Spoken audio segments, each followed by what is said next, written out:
I've got an engineering background, so as part of my misspent youth, I went to university and did a master's degree in mechanical engineering. And one of the,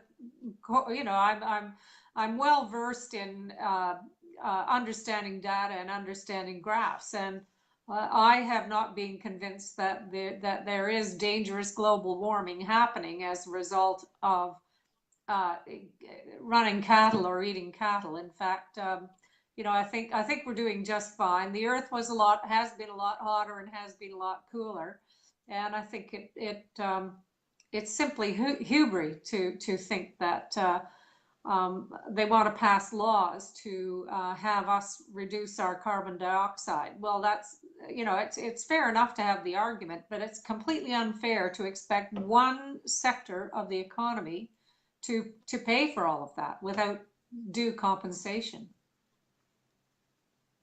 That's right, Ruth. I mean, the injustice of all of this only arises from the fact that we are not being compensated. That's the only reason there is any injustice.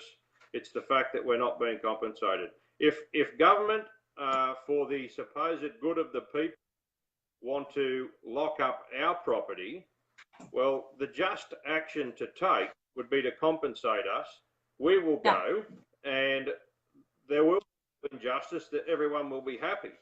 But of course, the fact is they are not only stealing it from us, they are selling it to us in the first place and then stealing it from us. It's an absolute denial of justice.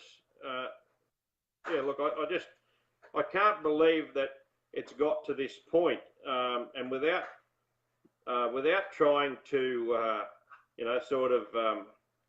I guess, point the finger at anyone particularly or at any side of politics. Yeah. It's political ignorance, Ruth, that has got us to this point. When you say, you can't believe that we've got laws like this being implemented, unfortunately, it comes around and stays here as a result of political ignorance.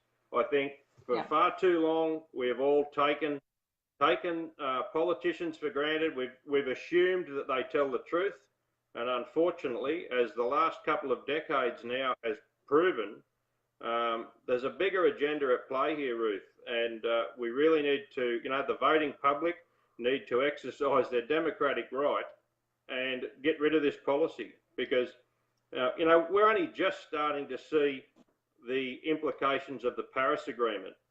All the pain that we've felt in agriculture for the last 20 years has come from the Kyoto Agreement that was essentially committed to by the Federal Coalition back in 1997. That's 21 years ago. And that's what's caused us the pain up until now. Going forward, we now have this Paris Agreement that our federal government are hell-bent on complying with. So you're looking at another 20 years of further pain from that.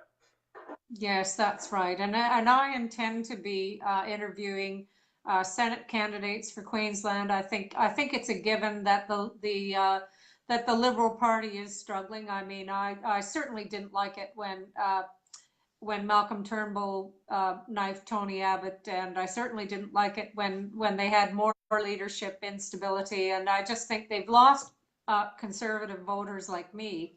And I think that I'll be interviewing Senate candidates and state-based candidates like Katter's Australian Party and One Nation both have members of Parliament in Queensland. So I'll be inviting them to come on this channel and see what they can do because anything that helps farmers will help city people. And this is just one issue that I think needs to be addressed, is our food supply, because we are entirely at the mercy of farmers, and farmers are at the mercy of the government.